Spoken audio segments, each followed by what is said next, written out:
Are you getting an echo? Do I need to put my headphones on, or are you good? I don't hear an echo.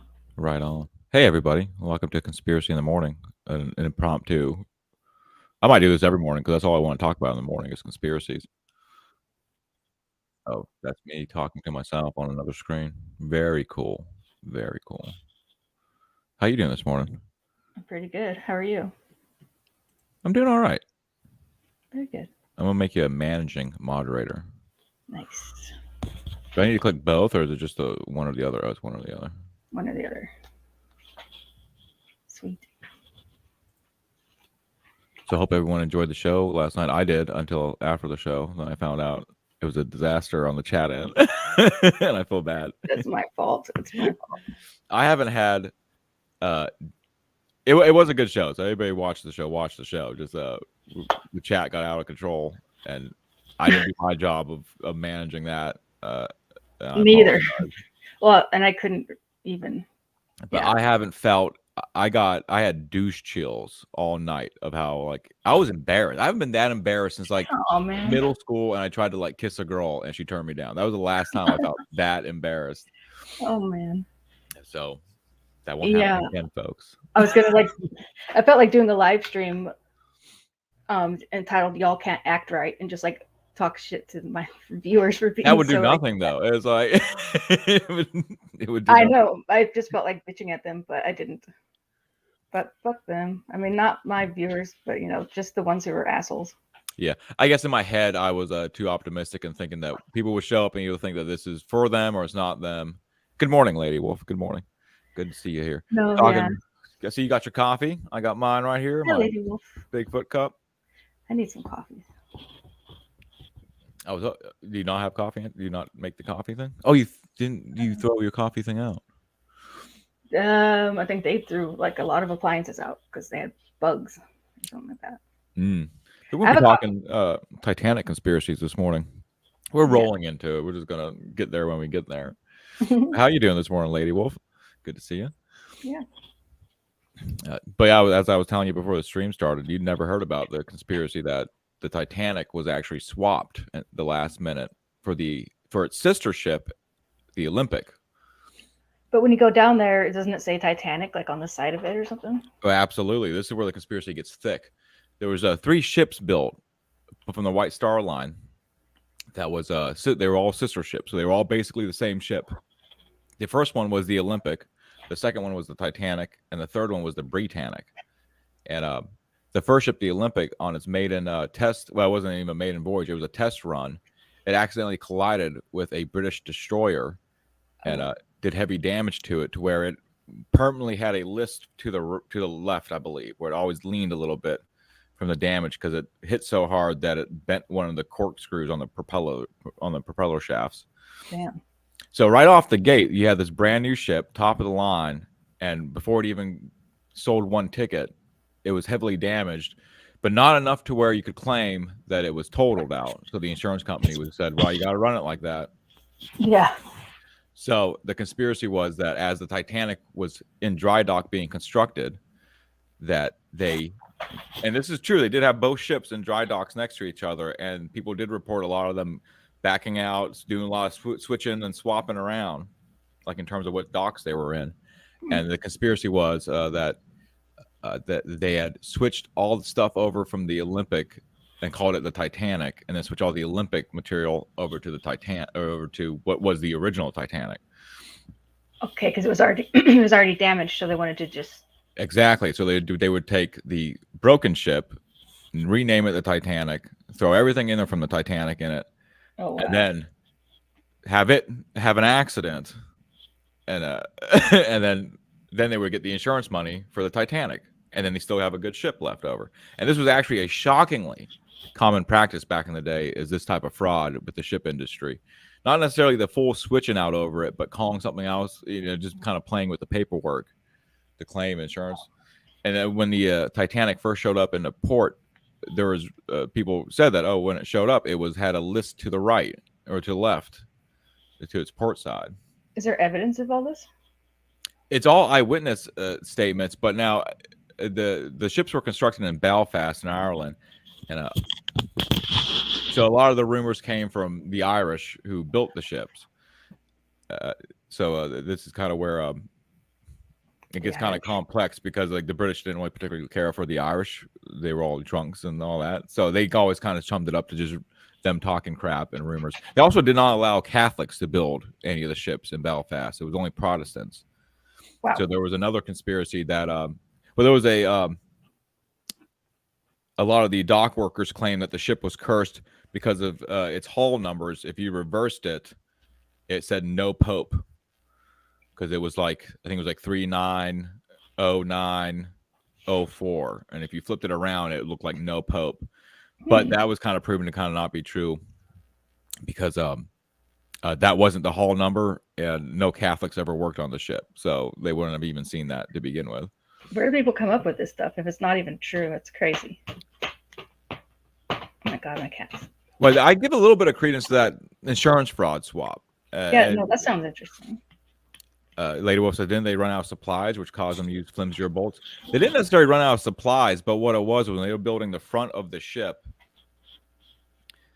because it was on an angle, they had a way of using like some sort of pneumatic tool to put in these really high grade steel rivets. But once they got to curves, they had a hand pound them in, and the rivets were too hard to do it by hand, so they used a softer metal. But that was extremely commonplace in that time. There's a lot of conspiracies that are like anti-conspiracies, where like the myth of not having enough lifeboats. It actually had more lifeboats than the average ship of that time would have had. It wasn't necessary to have enough lifeboats to actually carry everyone off the ship. Oh, really? Yeah, so that was a myth that kind of got built up over time, where it was like, oh, it didn't have enough lifeboats. It didn't have enough lifeboats, but no boats ever had enough lifeboats. They only want to save a certain amount of people on the boat. Well, the concept was you're going through shipping routes, so that if you did hit something, most of the time when a ship hit something where it began sinking, you had hours to call for help. Another ship would show up, and then you could just use the lifeboats to transfer them to the next ship. Now, this is where the insurance fraud conspiracy really kicks off. The Carpathia is the ship that was that saved the survivors of the Titanic. It was carrying a supply of, this is really weird, wool blankets is what it was carrying. And for some reason, it was stopped in the middle of the trade route. Even before the Titanic sank, the captain called for a halt, and the ship was just sitting right in the middle of the shipping lane. And that was often contributed to be, well, was that planned out? Did they kind of know where the ship was going to go down at, or at least plan on where to take the ship down at, and then just have this ship ready to go with wool blankets and everything to keep the survivors safe. Safe. Yeah, very odd. Now, and also the Titanic, when it launched, there was a coal crisis. There was a strike in the coal mines, and there wasn't enough coal, so they had to actually take coal from other ships just to get enough to go on the Titanic voyage. And that was another reason why the Carpathia was very odd to be out there, because since it was hauling a very low price, products, that why would they have invested coal to run that? Yeah, like it had the ship following it as like an emergency crew, like in case it sank. Yeah, the Carpathia was kind of thought to have been the backup, that in case, because they were sitting there, and one of the crew members of the Carpathia said that the captain put it on halt, I think because of the ice warning, and they said he wanted everyone to be scanning the horizon. And they did see lights. They actually saw flares go up, and they pursued that, which took them away from the shipping lane. But those flares, after years and years of trying to figure out what those flares were, because it wasn't the Titanic, it was actually an illegal fishing charter that was using flares to bring in their fishing boats to the main boat. So they actually got distracted by another boat, thinking it was the Titanic, in theory, and went towards it. So they weren't in a position to even see the Titanic. That put them out of position to see the Titanic, which led to the longer recall time. Yikes. Yeah. Very odd stuff. Very odd stuff. Indeed. Interesting. But I mean, this is a ship that's riddled in conspiracies, and now we have a whole new one with this Titan sub sinking. People are saying, did people even go down there? Are these billionaires on some island somewhere right now? No. Did you see the letter that somebody wrote warning about how it was dangerous and stuff beforehand? Oh yeah. Well, this is another one. I mean, there's probably 12 conspiracies stacked on this submersible incident. First of which being James Cameron came out after they had found the remains of the sub, and said a Monday morning, or early Monday morning, which he was talking about like in the early hours of Monday morning, he knew that the sub had imploded. In fact, most of the submersible community knew that the sub had imploded because of the simple facts. This is the things that they did not tell us. We heard that they lost communications, and that was it. In reality, they lost communications. Their tracking beacon, which was a whole separate thing, like a whole separate unit, like a black box, it had completely gone out, and that was a big one, he said. And then also the Navy, the ship, the mothership for the submersible, all heard the implosion. They all heard some sort of noise. Yep. Why didn't any of that information ever reach the media? Because the media is retarded, and they just wanted to drag it out. Well, we all know why. We all know why. There was a lot of news stories that were breaking at that time that it would be beneficial to keep this submersible tragedy going. Yeah. But I do find it odd. I mean, why wouldn't any of these? Why didn't James Cameron come out Tuesday or even Monday when he woke up after and got some coffee? Why didn't he go, "Hey, this thing's done. It's completely." How do we know exactly when he said what he said? It's just about when the news decides to air it, you know. Yeah, well, someone with James Cameron, him being such a big, I don't know, he is like an iconic figure. I mean, he could have tweeted it out or something, right? He could have. That guy had got so much money and so much clout. That guy could have gotten on in front of any microphone anywhere, and everyone would have listened to him. Because I was surprised they didn't talk to him. They might have said, no, we don't want to say that yet because blah, blah, blah. They probably just debriefed him and said not to say anything like that because family members might give up hope, whatever, you know. Well, yeah, but I mean, there's no point in keeping hope when if you know that something happened, then it happened with that incident because they're never going to get the bodies anyway. Twisted fan seekers. There's a lot of that too. Now you've seen a lot of I don't know if you're referring to James Cameron, but fame seekers. But like Mr. Beast came out and said, "Oh, I was going to be on that." I've heard 50 people say that they were going to be on that submarine. Well, apparently they invited a lot of people, right? Yeah, they were trying to get anybody with any type of clout to kind of go on that for promotion. Even though none of this is making sense to me with the construction. I don't know why they use carbon fiber.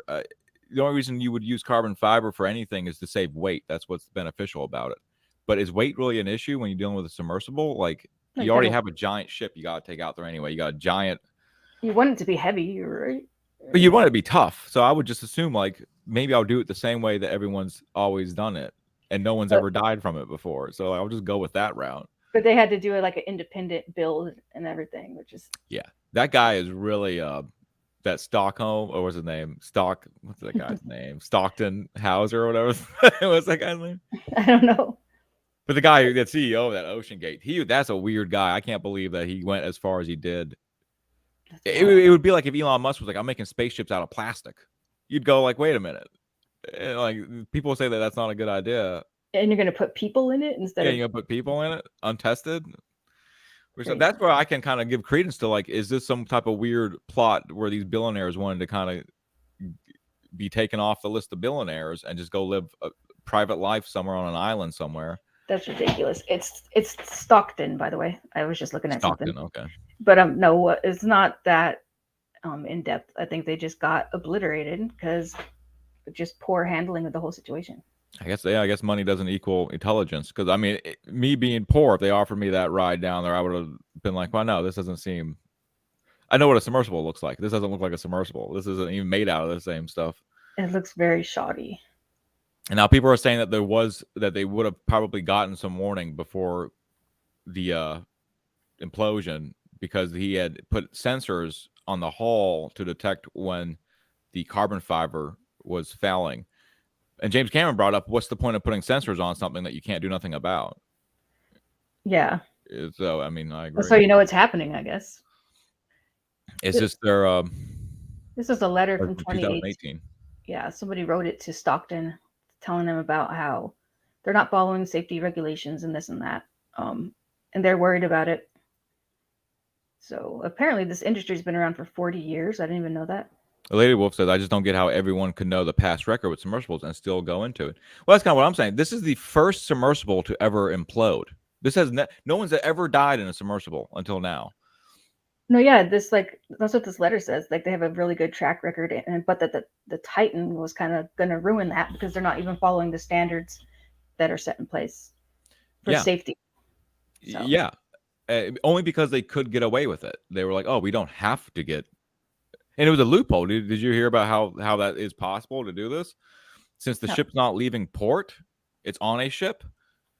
It's not considered a boat because it's not leaving port. So you don't have to get any safety regulations because once you're in international waters, there's no laws anyway for that. Which I'm like, why would you? Why is this guy looking for these loopholes that don't benefit him?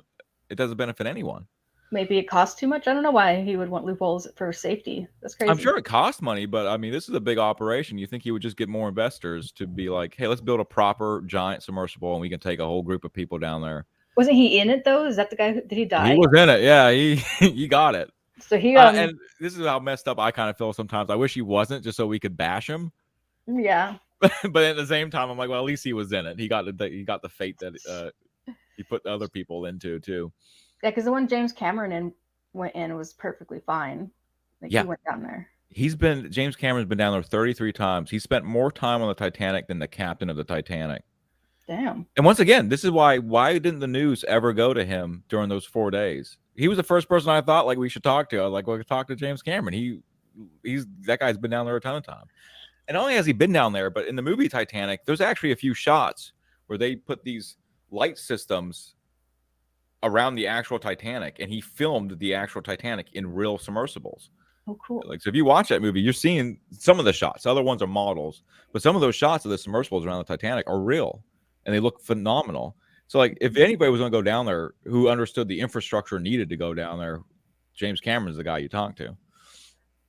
He's also filming scenes for, I think he filmed scenes for Avatar 2 in the Marianas Trench, the deep part of the ocean. That place is creepy. Yeah. That's where there's like a megalodon shark down there or some shit. Who knows what's down there? The ocean's so big, it's like, who knows what's going on down there? Yikes. But yeah. That whole submersible, there's something odd about it. It's either the dumbest people in the world, and it was a perfect storm of stupid, or it was maybe some other conspiracy going on here. I don't know what. I don't know. I don't think it's that intricate. I think it's just what they say happened. I don't know, but who knows? Yeah. But there was definitely a conspiracy with how the media ran it. They lied to people. Because that was the other thing. They said they had 96 hours of air. Completely not true. Completely not true. They had maybe at best 24 hours of air. Because someone brought up a very interesting point that if I have stacks of compressed air, right, in the sub, I'm in a tube, right? I'm in a compressed air tube. You can't open up air because there's no place for the other air to go. There's no exit point for it. So they only had less than 24 hours. And not to mention the scrubber was, when it first went down day one, they mentioned the scrubbers. They claimed that it has 65 hours worth of carbon dioxide scrubbers, which have you ever seen Apollo 13? No. There's a scene when you in a capsule of any type, whether it's space or in a submarine, you breathe out carbon dioxide, and that has to be circulated out. It has to be filtered out of the air. Otherwise, you poison yourself. It doesn't matter how much air you got. There's too much carbon dioxide. So they said, well, we only have 65 hours of carbon scrubbing time, and we have 96 hours of air. That means you only have 65 hours to live because the air doesn't matter anything past that. But then we find out we don't know how much carbon scrubber time they had, and they couldn't have had more than 24 hours of air. So why didn't the news ever report that? And I was talking about the scrubbers on Monday morning. I went on a stream and was talking about how the scrubbers are the issue here, not the air. Well, the news gets all their talking points from one thing, like one place hands it down to all of them, and they all just go along with it. So we need to figure out who that was. Who was putting out this shit that was just completely false. Yeah, because you ever seen those like montages where all these different news places are saying the same exact thing? Like yeah. And that's exactly how it was. Everyone was saying the same thing. Yeah, same situation. Yeah. So they get their talking points handed to them. And then they would bring on these other submersible experts. I assume they're experts, but I mean, why aren't they bringing up these issues with the scrubber? They were all talking about the same stuff. Oh, they got all this air, but like very odd stuff. It is because they all they pick the one that's going to say what they needed them to say, you know? Yeah. But this definitely is the cherry on top of a long pile of conspiracies that surround the Titanic. And as we were talking about earlier, everyone kind of heard about the cursed mummy on the Titanic, allegedly. I heard about that. That was a completely made up story from the Washington Post, I think in the 1920s, that was put out. And the only reason they put it out was because there was a guy who worked for a museum, and they were taking artifacts over. And there was some wooden chest there that had like a depiction of a Egyptian, like what do they call it, esophagus? No, not esophagus. Sarcophagus. Sarcophagus. There we go. Yeah, Esophagus is this. yes. And he, I guess, told a few of the passengers for funsies that, oh, there was a cursed mummy on board, and then those witnesses went on to say, oh, there was a cursed mummy on board, and without ever checking this at all, because there's a manifest for the Titanic, you can go look and see exactly what was on the Titanic. There was never no mummy, and that would have taken, I mean, even in 1920, that would have taken maybe like a weekend to go down and check out the manifest and confirm that there was a mummy on board. Rumors. And the Washington Post put it front page, cursed mummy on the Titanic, which is even an odd thing back then. People believed, do you think, more in curses back then? I don't know. Back then, they probably believed all kinds of stuff, especially if it's in the news. They think it's real. Like, kind of goofy. That's like some sensational stuff. That still holds true today. If it's in the news, people give it a little bit more levity, when really it's like you don't even know if these people checked anything. You don't know if they're asking questions. I give it less. Like, I always expect them to get some part of the story incorrect. Absolutely, yeah. Because they usually do. It's usually like they'll say something, and then my common sense kicks in, and I go, that doesn't sound quite right. And then if you wait like a week, they come out and then correct themselves, and then it's like, yeah. Yep, they suck. But what was another good one surrounding the Titanic? There was also the there was that. Did you ever watch the movie Titanic, the James Cameron film? Oh yeah, I saw it in theaters a few times, I think. Did you? Were you the ones that went a few times? Yeah, I wasn't one of the weirdos crying though, but I did see some weirdos crying. I'm gonna press X'd it out. I saw a girl bawling her eyes out. No, I had a crush on a boy at the time who looked just like Leonardo DiCaprio. Yeah, he was a looker back in the day. Now he looks like Jack Nicholson. It's really weird. Yeah, but he's gay anyway, so that's a conspiracy. That movie is full of major inaccuracies where I'm sure they, in fact, I think they got sued or they had to settle maybe out of court. There was in the movie, there was that guy who's loading up the lifeboats, and then he's like, he pulls out a pistol. All these dudes are trying to get in a lifeboat, and he's like, get back. And then he shoots one, and then he shoots himself. Never happened. And in fact, the family of that man, I want to say, sued the movie for depicting him like that, because that never happened. He was considered a hero up until that movie. And then the movie put it in everyone's mind, oh, he shot somebody, then he killed himself. Just to be dramatic. Just to be dramatic, yeah. And then the what was the other one? The locking the third class passengers down. That never happened. That was completely made up for not only the Titanic, but there was another movie made in the 50s called A Night to Remember. And this is where I first kind of learned about the Titanic, because my mom was obsessed with this movie, A Night to Remember, and we'd watch it on AMC. And good morning, Jason. Good morning. And in that movie, it's the exact same scene. They're like locking the gates on the third class passengers. That never happened. That was a complete. They opened them up. In fact, when the ship hit, they went down there intentionally. Pretty sadistic to lock them. You know. Yeah, overly sadistic, but I guess just to kind of like really push in that we treated these third class people so bad, but not right. really. The reason why the reason why a lot more third class passengers died was because they were down into the ship, so it took longer for them to even get to the lifeboat. So by the time you got to the lifeboats, most of them were gone. Yeah, and the panic of all the people rushing, like the crowd. Yeah. And did you know the most full lifeboat from the Titanic was only at 88% capacity? I did not know that. Yeah, none of those boats left at full capacity. And another conspiracy is that no guy ever dressed as a woman to get on a lifeboat. That's another thing that's like always passed around. That never happened. That was a complete. I would if I was a dude, though. Straight up. Yeah, I guess the only instance of a guy wearing women's clothing is there was a guy in a lifeboat, and then they were going through taking guys out, and a woman put her shawl over him to hide him. He was like a young boy. He was like 19 or something like that. Oh, okay. And but he never intentionally did that. Like he was already in the boat, and then another woman put a shawl over them. Oh. Well, and then you want to hear the craziest Titanic story? And this is true. This is going to blow your mind. Okay. A woman threw her baby away in a trash can while it was sinking. And then someone walking by, whatever a mom would throw a baby away in a trash can.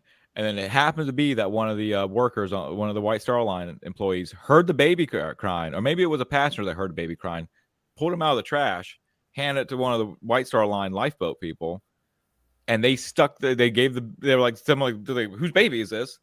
So some woman volunteered in the boat. They're like, I'll take the baby, whoever it is. And then so the baby survived. And when they got to the Carpathia, they were going through the passenger list and all that, and they found the mother of the baby, and she refused to take the baby, denying that it was her baby. Finally, they were like, they proved it enough that like, no, this is your baby. You got to take your baby. And get this, that man grew up, and he didn't find this out till he was 30 years old, or like like 30 years old at the 30th anniversary of the Survivor reunion. Someone told him there that his mom threw him away in a trash can while the Titanic sank. Did she have to end up raising him though, or did she end up? Yeah, she raised him. Never said anything to it about it. Could you imagine finding that out in your 30s? She tried your not mom to threw you away during the Titanic sinking. What the fuck? That's like, whoa. That's harsh, dude. I agree, man. That mother should have been thrown overboard. Absolutely. I can't believe they even gave the baby back to her. Yeah, but I guess that was the time. You know, they were just like, "Hey, man, you can't just throw a baby away. Yeah, you can't Don't do that again." Yeah, somebody. When I heard that story, it blew my mind. I was like, I can't believe someone would be in that moment of survival and then not. Would think about that. Would think about, oh, this is my time to get rid of this baby. So postpartum depression, maybe. And why wouldn't you just throw it overboard? Why would you put it in a trash bin? That's even worse. I don't know, dude. I'm glad she didn't throw it overboard, at least. Yeah, it makes me wonder how many babies did get thrown overboard by baby died thrown over the ship. It's terrible. Oh, that's terrible. Or how many guys like threw their wives overboard and stuff. Yeah, that was the time to do it. If you need to get rid of people, that was the time to do it. That's one thing I'll give the Titanic movie. I like that they had a gunfight in the ship, because it's like, who's going to say that didn't happen? No one can prove that didn't happen. Yeah, all kinds of crazy stuff might have been going down. What else was the thing?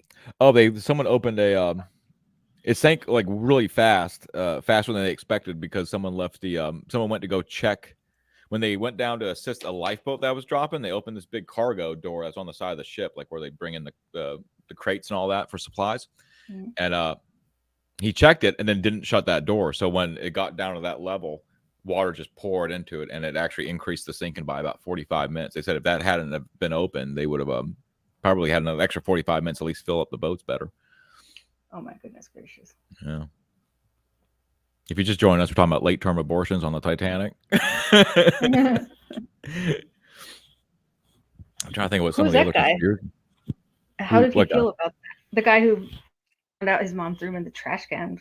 There was a great channel called Historic Travels, and he covers a lot of Titanic topics, and he did a whole thing on that incident, and I know that the guy's name is out there who left that door open. I'll have to look into that. Yeah. And we didn't know that was even the case until we started going down there, and we saw that door was in fact left open.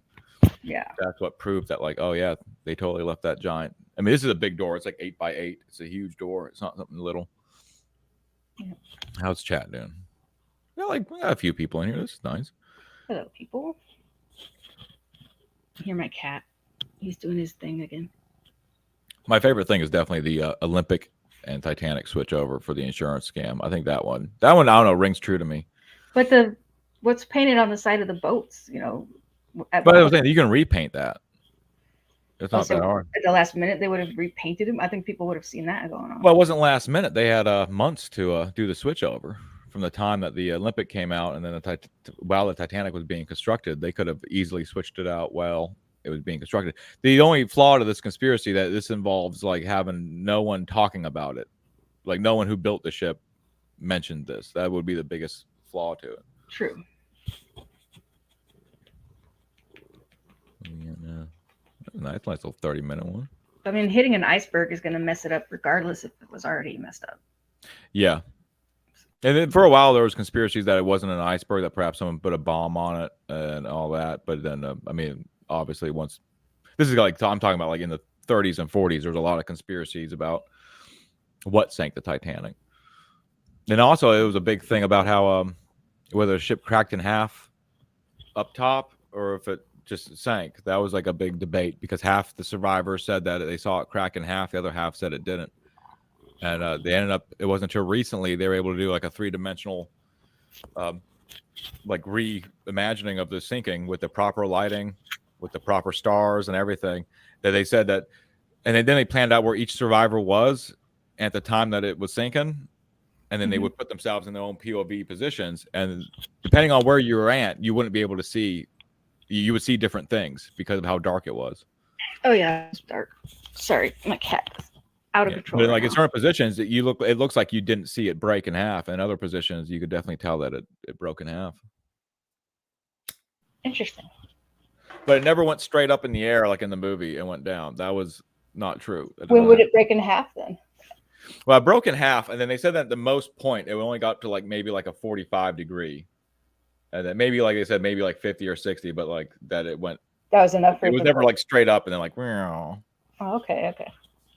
Still pretty freaking scary. I had a dream about that the other night because all this Titanic stuff. I was dreaming about the Titanic. Were you? Oh, yeah. You saw the movie a bunch. So you never watched A Night to Remember? No. Is that about Titanic? It's if you watch it, you'd be like, oh, this is just the Titanic. Like James Cameron? Yeah, it's the exact same movie. No way. No, is it a love story? Oh, Lady Wolf says, "Oh, Sheila, what? It's just like one of my cats." I look like a cat, or my cat looks like. I can see the anime that she's talking about. You look very cat-like in that anime. Maybe she's talking about my black kitty cat. Is that Tuna? Is the Tuna the black one? No. This is Liren. Liren. Tuna is my calico kitty. What was the other thing? About that. So like, yeah. So do you know a lot about the like? If you like that movie, did that get you to go down the rabbit hole of like just learning about the Titanic, or are you just like base level, just what the movie was? I'm just base level. I heard some conspiracy theories. I guess the one I heard wasn't even true. So. Which one was that? The mummy one. The first mummy. That got a lot of people. And then there was a video game called Titanic Adventures Out of Time, and they had there was a mission on there. It's like an RPG escape room kind of style game, and it came out in the late 90s, early 2000s. Actually, no, I think it came out in 97. Yeah, that's right. There was actually almost a lawsuit between them and James Cameron because they were making the game, and James Cameron was like, somehow they were James Cameron heard about them making the game, and they had like 3D renders of the ship sinking, and he wanted to look at it, and shot for shot, it's exactly how it is in the game in the movie. No. Like it's like, I'm sorry, James Cameron might be the greatest plagiarist of all time because there's a lot of things like. Did you know that the movie The Terminator was plagiarized? By who? It's at the end of the movie. I can't think of the name. But he got sued after The Terminator because he made the claim that he based it, or he got the idea from. And look it up real quick so I can get the name right because they had to put his name at the end of the movie. That's like Kimba and Simba. Do you ever see that? The Kimba and Simba conspiracy, like the Lion King. There's Oh no, I didn't see that. An anime version of it, kind of. Yeah. That guy that has a channel is called Your Movie Sucks. He does a really good video about it though, like in depth. I'm trying to figure out this. Movie. This is she says my kitty looks like her kitty. Yes. Okay. James Cameron got Harlan Ellis, who wrote the Twilight Zone. He wrote an Outer Limits episode, which was very similar to Terminator. And James Cameron in an interview mentioned that exact episode and said, he got the idea from that. And then he ended up getting sued, and and then I think they settled for however much money, but at the end, if you watch the original Terminator, the first one, at the end of the movie, it says Harlan Ellis, like created by or whatever, like. So he got his recognition at least. Yeah, he got his recognition at the very end. Craziness. That's fucking shady that he had to like fight for it though. Well, then after I watched like A Night to Remember, then Titanic, you go like those shot for shot scenes in that movie, like it's shot for shot. It's really weird. What year is A Night to Remember? I gotta watch that. I think 58, but I'll go check real quick. It is a good movie. I like it. It's different than Titanic in terms of I guess build up to it, but once you get on the boat, it's really the same thing. Yeah, 1958, 2 hours and 3 minutes. I gotta check it out. I think you'll like it. It's a really good movie. I like it in some ways better than Titanic, but like I don't know, that movie hits hard. The James Cameron movie hits hard at the end. I used to pop in. Remember it was on VHS. You had 2 tapes. I Yeah. would just skip to that second tape. I'm going right to that second tape for that thing. Did you cry? No. There was nobody because I never liked Jack and Rose. I thought that was a childish relationship, and I could not take it seriously. They had just met, right? It's like they're young. They're like 17, whatever. They just met, and I was like, I do not take anything that they're 17. I just don't take them seriously. I just think they met. They're not gonna fall that deeply in love within 3 days. It's just like a fling. That's what I thought too. I was like, well, as soon as they get home and get on land, and then like the moment he says, "I'm not taking out the trash," yeah, it's gonna fall apart. And I'm like, so like, I'm never gonna take this relationship. Or he's seriously. Like, got no money. He's got to go draw whores and stuff. Like, yeah, and I'm kind of convinced that movie's not even a romance movie. There's like a romance part in that movie, but it's predominantly an action movie. It's more of a disaster movie. It's like an ensemble cast, and it's a disaster movie. Because I remember, I'm old enough to remember that when they started doing the teaser trailers for it, the teaser trailers did not make it look like a romance. It was like an action movie. It said like collide with destiny, and it showed like the ship hitting. And then it wasn't until Celine Dion song came on, and James Cameron really liked that song, and then you kind of realized, okay, I should go a little bit heavier on that, on this romance part of the movie. And then that's where it became like this epic romance. But when you watch it, it's pretty much a straightforward disaster movie that just has like a young teen couple in love. It's no different than the Day After Tomorrow. I did not think they were teens though. I thought they were like in their 20s or something. No, she says she's 17 in that movie, which makes it really odd when she's naked. Baba boom, because like she didn't look like a 17-year-old to me. Yeah, when she starts her story out, she's like, "It was right after my 17th birthday. I was like 17." Like, wait a minute, you can't show 17-year-old boobies in a movie. Oh my god, that makes everybody And how'd they get away with nudity in a PG-13 movie? That blew my mind. I have no idea. Yeah, they did show her boobs. They didn't show her vagina though. Yeah, that should be a headline. James Cameron shows naked 17-year-old girl in movie, and it's rated PG-13. And all you men looked at them not realizing she's 17, even though she's probably not that young. Yeah, Lady Wolf said, I wasn't into the character. It was all the loss of life and how it happened. Yeah, that's what I like about that. That's why I watch that movie like every year, because I like I like seeing all the different people's jobs. I like to see all the intricacies of like the captain, like the relationship with the captain and Ismay, the ship's builder. Like that's the stuff I really love. I hate the scenes where it goes to Jack and Rose. I'm like, I'm sick of this. Interesting. Yeah. And then they went to that yeah, there's like no good scenes with them in it. Like none of those scenes stick out to me. It's all cringe. But man, when that when they're like in the engine room and the water's rushing in and those guys are crawling underneath them doors, I was like, that's another thing too. You didn't have to crawl underneath those doors. There was ladders you could just go up. Oh yeah. So yeah, like the whole thing where like you locking people inside, they weren't locked inside. You just go up a ladder and then you pop a hatch and you go out. Oh damn. The reason why it sank was because the water went over it. Ooh.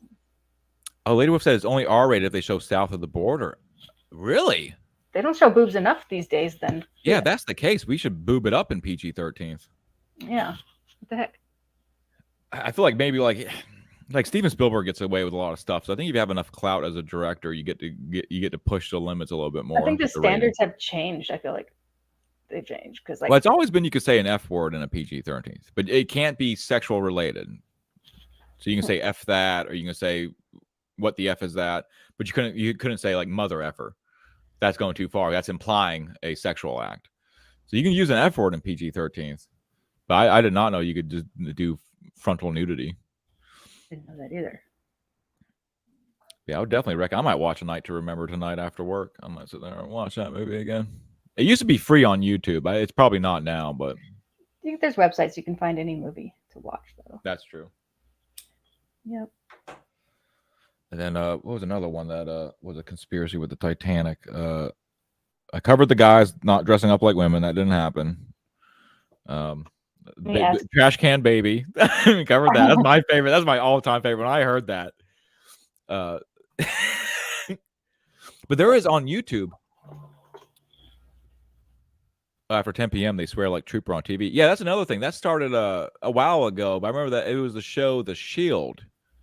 It was an old FX show with Michael Cheekles. He was like a cop. That started, I think, going heavy on the swearing after 10. I think that opened the door for like more adult content, because Breaking Bad would drop F-bombs and everything, and I could never figure out how that was okay. South Park does too, I think. Now they do, yeah. What was I just talking about? I'm asking ChatGPT about some conspiracy theories. So far, I think about the Titanic. Yeah, see what AI thinks about the Titanic.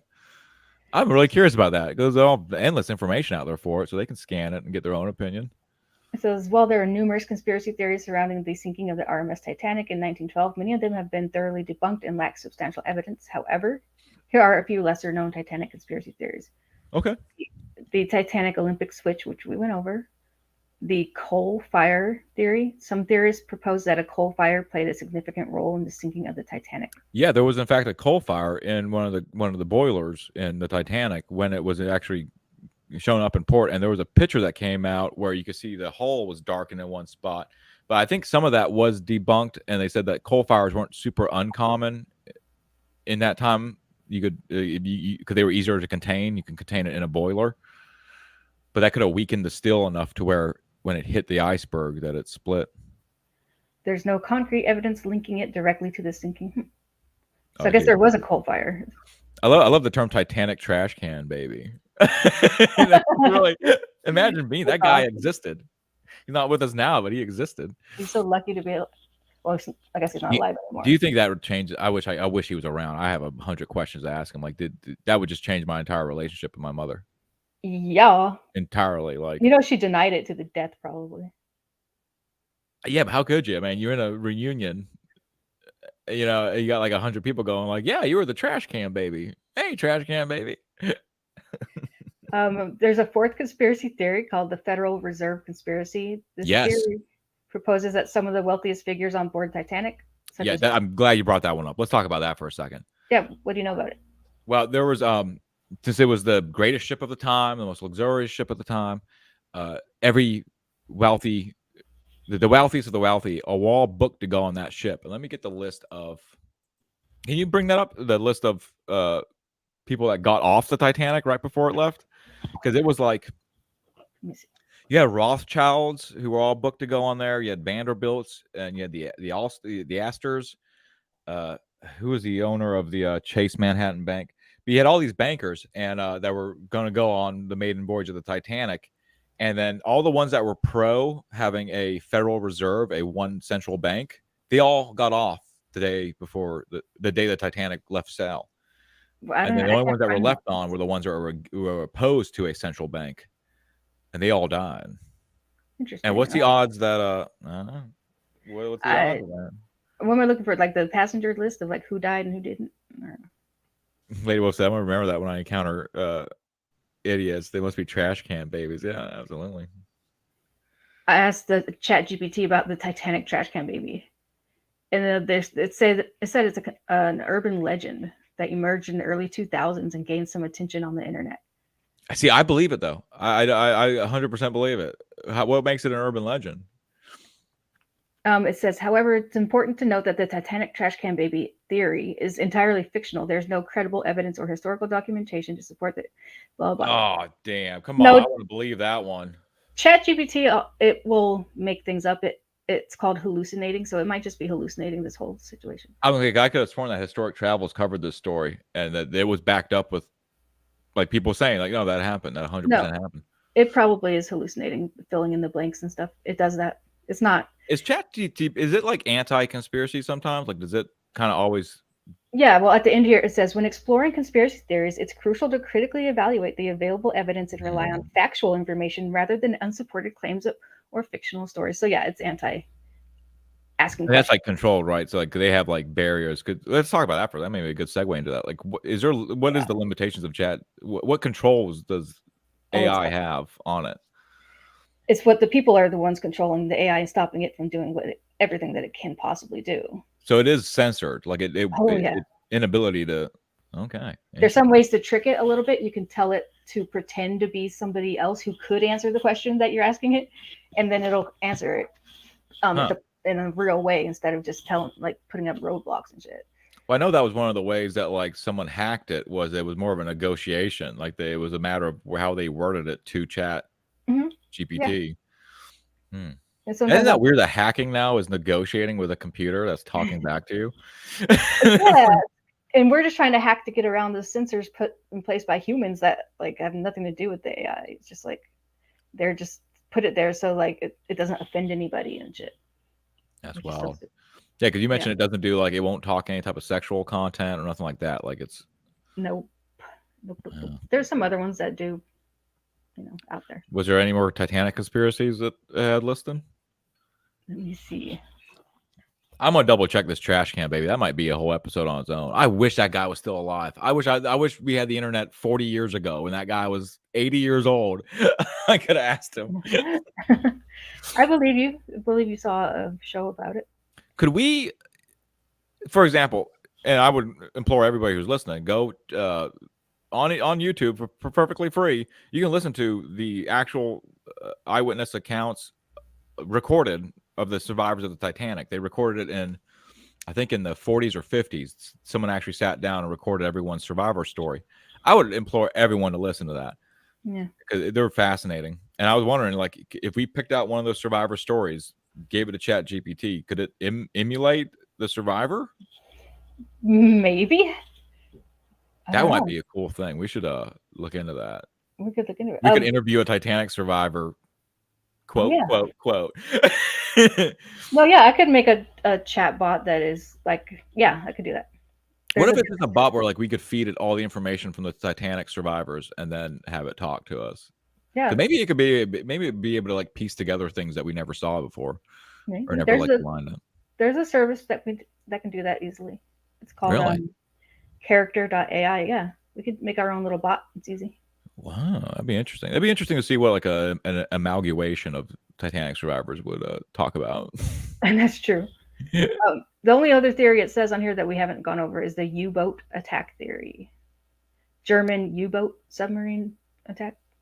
Yeah, because prior to that, there was another ship that I had to write when I was in school. I had to write like a report on it. What ship was that? Was it? Let me see. What ship was sunk by a U-boat? The White Star Line. Wait, no. What it was it kicked the Lusitania. Thank you, Internet. Yeah, the Lusitania is what got England into World War One. They were trying to stay out of it, and a German U-boat sunk it, and that's what escalated the British entering World War One. And that's often been that is a lot of conspiracies over it too. Some people say it wasn't a German U-boat; that was in fact a bomb placed on the boat that did it. But that ship, it was hit in a way where it sunk in like 15 minutes, so there was an enormous amount of life loss. And you actually might appreciate. I had to write a story on board the Lusitania, but I had to do it in the point of view. But I had to do it in some in a different point of view of someone being on the boat. But it could be anything they wanted. And I said, anything? They said, yeah. And I said, can it be a cat? So I wrote a story of a cat surviving the Lusitania. That's and like this little adventure through, because I was like, no guy's gonna be running through the whole ship, but a cat could. A cat could like navigate that. Cat could see all kinds of stuff. A rat too. Yeah, that's cool. I also asked it if there's any interesting survivor stories. There's that one lady who survived the Titanic sinking, and then also the sister ship, the Olympic. Oh, she was she worked for the White Star Line, right? Yeah. Yeah, there was a couple people that I think survived both the Lusitania and the Britannic sank in the Mediterranean during World War II. Can't forget the unsinkable Molly Brown. Yeah, that's really the hero of the Titanic is Molly Brown, and that's one of my favorite parts of that movie is Kathy Bates is Molly Brown. That's my favorite character. That movie should have been called The Unsinkable Molly Brown. She had a cool character. Yeah, she was cool. Yeah. Some Texas oil woman tycoon like this. She ruled, man. She was nice to Jack too. That's the only scene I think of Jack that I like. Hooks him up in a nice suit. Yep, same size as her son, so it was so cute. And I don't think there's anything that's ever been. I think all the stories about her are pretty much confirmed true. Like that's how she was. She was just a go-getter. Yeah, Molly Brown's cool. Yeah, she was. Whatever happened to her? Let's find out more about Molly Brown. I want to think that she just had like an awesome life after that. Like, yeah. Name was Margaret Brown, American socialite.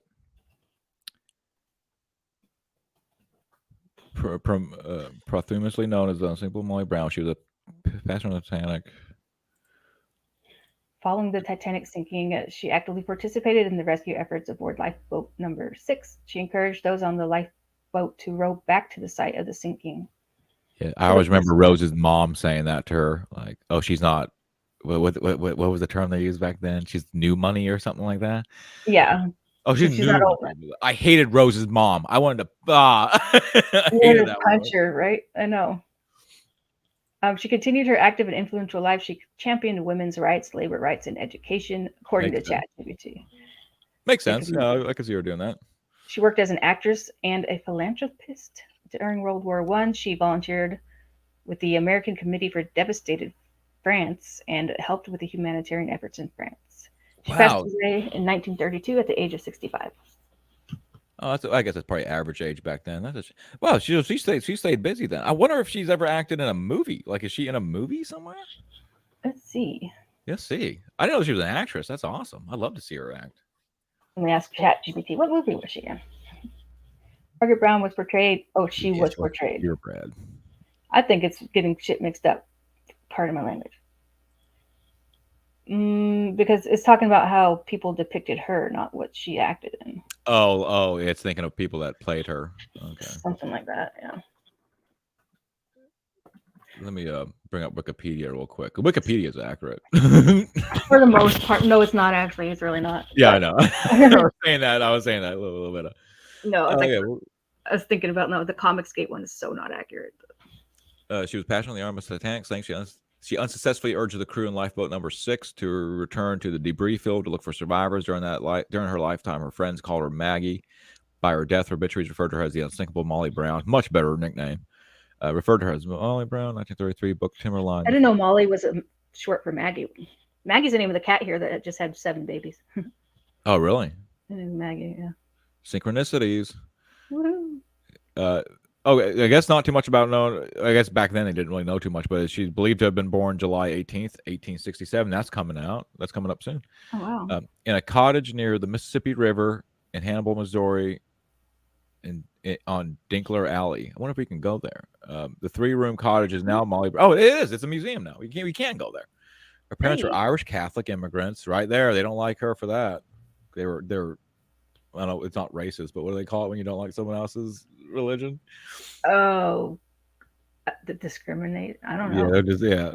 She's Irish Catholic. I like her even more now. Lady Wolf says that she was in 9 movies. Wow, really? I gotta watch some of her movies then. Yeah. Yeah, she was she was an abolitionist who supported the Underground Railroad. Her siblings were down. She had a bunch of siblings. Wow, that was a Catholic family. Look at that. They got busy, huh? Yeah, they got busy, and it's all like Mary, Paul, Peter, John. Oh my gosh. At age 18, she relocated to Leadville, Colorado, with her siblings Daniel Taub and Mary Ann Collins. Wait, how many Mary Anns do we have? Oh, John Lindgren. In Leadville, she married James Joseph Brown, nicknamed JJ, an imaginative, self-educated man. He was not a rich man, and she married JJ for love. Brown, I thought about how I wanted to comfort. She said, I wanted a rich man, but I love Jim Brown. I thought about how I wanted to comfort for my father and how I had determined to stay single until a man presented himself who could give the tired old man the things I longed for him. Referring to her father, I'm assuming. Jim was as poor as we were and had no better chance. I struggled hard with myself in those days. I loved Jim, but he was poor. Finally, I decided I'd be better off with a poor man whom I loved than a wealthy one whose money had attracted me. So I married Jim Brown. Oh, that's sweet. And then he ended up getting rich anyway. Mining success. The Brown family acquired a great wealth in 1893. JJ's mining engineering efforts proved instrumental in the exploration of substantial ore seam at the Little Johnny mine. How sweet. That's sweet. Yeah, that's a nice. Yeah, then he got rich. Right on, man. What a winning story. That's great. Shout out to Molly Brown. Oh yeah. That's awesome. That's adorable. So yeah, Lady Wolf says she's been in 9 movies. So I gotta watch some of those movies. Yeah, we should look them up real fast. I gotta see what I wonder if she was in the Titanic movie then. Molly Brown, actress. Oh Titanic. Yeah, in that Last Night or Night to Remember. Yeah, I wonder if she's in that. Okay. It keeps bringing up the people who played her in movies. I guess I go with Margaret Brown. Look up her movies. There they are. Oh, she didn't look much like what's her name? Kathy Bates. Oh, really? No, I'm seeing her picture right here. She looks. Oh no, I'm looking at this picture on her IMDb, and she looks fairly similar to. Let me bring this up real fast. I'll go ahead and share this. Bring it up. Present, share screen. I did not know she was an actress. This is like really mind blowing. I guess she does kind of look like her. She's got thicker eyebrows. Yeah, let me see if I can bring that picture up. I see Kathy Bates in that. Let me see. Yeah, actually, yeah. From far away, she looked more ethnic, but if you zoom in, it's just a white chick with like bushy eyebrow. So, what movies was she in? Let's find out. I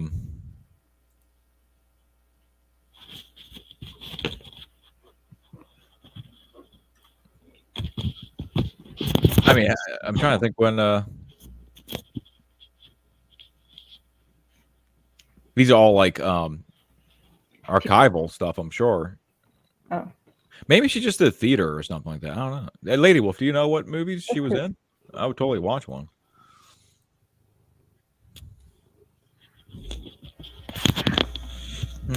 Yeah, I wonder if she was because back in the day, theater was a little bit bigger than motion pictures. So I wonder if that's what she did, like good question. With more theater stuff. Also, a lot of movies are lost to time from that period, like from the I think they said something like 70% of films from like prior to 1930 are just lost, like they're gone, they don't exist anymore. Well, oh yeah, plus they go bad. Yeah, because like what they filmed it on didn't last long. They didn't transfer it over to anything else. Oh, it's like brief short roles, what we call cameos today. Man, I gotta hunt some of those down. Cool. That's interesting. Indeed. All right, coming up on an hour. I mean, do you have anything you want to talk about? I don't particularly want to stop streaming. I'm down for I still need to get some sleep actually, so I'm probably gonna go do that. That's probably a good idea. All right, we're ending it up then. Thanks everybody for showing up for this little Titanic conspiracy in the morning. And we hope everyone has a good day. Mm-hmm. Let's get through this Monday, everybody. Get through this Monday. No one likes it. Right. All right. Bye-bye. Bye.